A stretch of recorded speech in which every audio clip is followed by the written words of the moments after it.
Hello and welcome to Wittgenstein Aficionados, the channel for anyone who wants a core understanding of Wittgenstein's philosophy. No philosophical background assumed. And welcome to paragraph 5. This paragraph is it's very casual. It's casual talk, and there's some preparation for paragraph 6. And that's why I'll also have a very casual approach to this paragraph. It doesn't demand much concentration on our part. So I didn't script this video either. I just went by some keywords. So what I'll do is to put the sentences up and just talk about them. So let's get started. Alright, so the first sentence here. The general concept of the meaning of a word surrounds the working of language like a haze. It makes clear vision impossible. So, as we know by now, the general concept of meaning from paragraph 1 is the picture that every word has is correlated with a meaning. And I feel like in this paragraph, he's taking a look back on what we've been through, and from paragraph 1 to 5, and my impression is quite similar to his, that it's been a convoluted little journey. We started with two very clear and simple explanations of how meaning works and how what the Augustinian words do, and we saw some problems with them, so we started to uproot them a bit, and then all these other problems start appearing as well.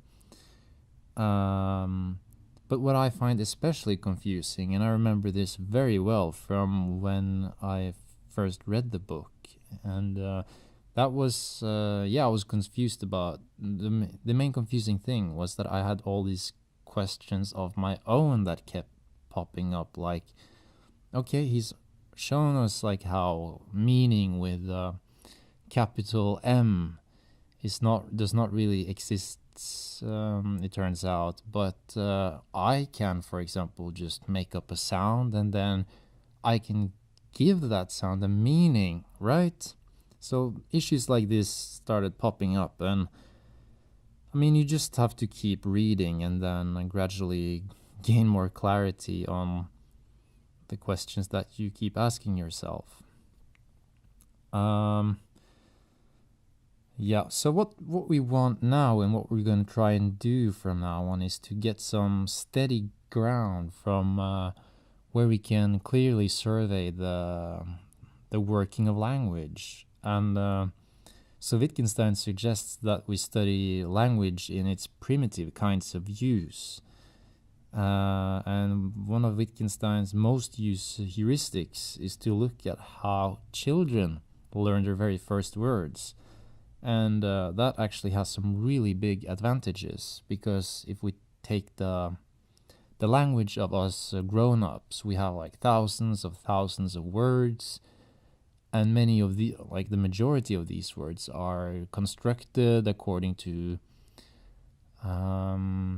linguistic rules, and we formulate our sentences according to a grammar. And when you teach a child how to speak, you don't have these things. You don't teach a child how to speak by teaching it grammar. Good luck with that. These things, these linguistic rules and grammar, they're not really what language is. So by studying just how children learn to speak, we get rid of a whole big baggage that we carry with us. And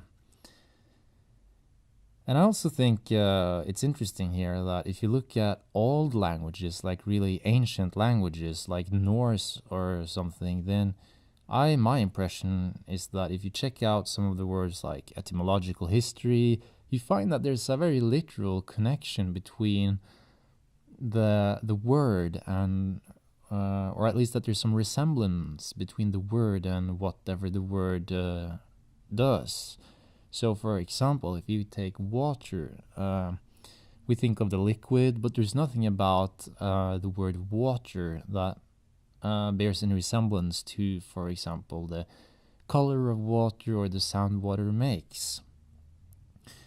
And I have an example here that I came up with many years ago, which I think is quite fitting, and it's about two cavemen or cave women who are out looking for food, and they split up and go their separate ways and decide to meet up again later. And one guy, he runs into a saber-toothed tiger.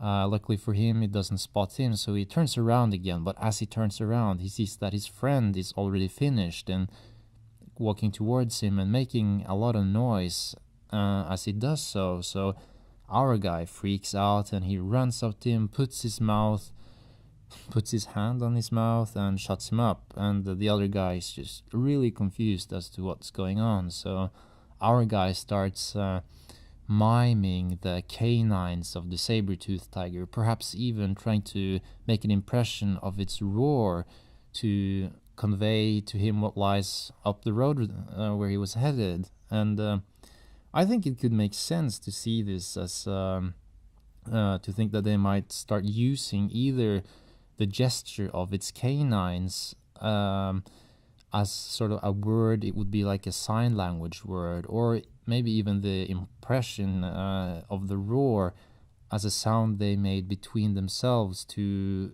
let the other guy know that there's a saber-toothed tiger, here, or just to talk to, yeah. So that's I think if we had this perspective on words all the time, we would never come up with notions like meaning to try and explain some sort of gap here, because everything is just really easy to survey in this example. All right, that's it for paragraph 5. Thanks for watching. Paragraph 6 is a very interesting and important paragraph. It's a long one. It's finally, it's no more sort of criticism of other views. It's more about Wittgenstein sharing his own ideas. And it will, for example, help us understand what he means by that last sentence here, that the teaching of language is not explaining but training. If this video was educational to you, feel free to rate, comment, subscribe, and do ask questions in the comment area if you have any, as I will be compiling them and hopefully answering them at some point in the future. Bye for now.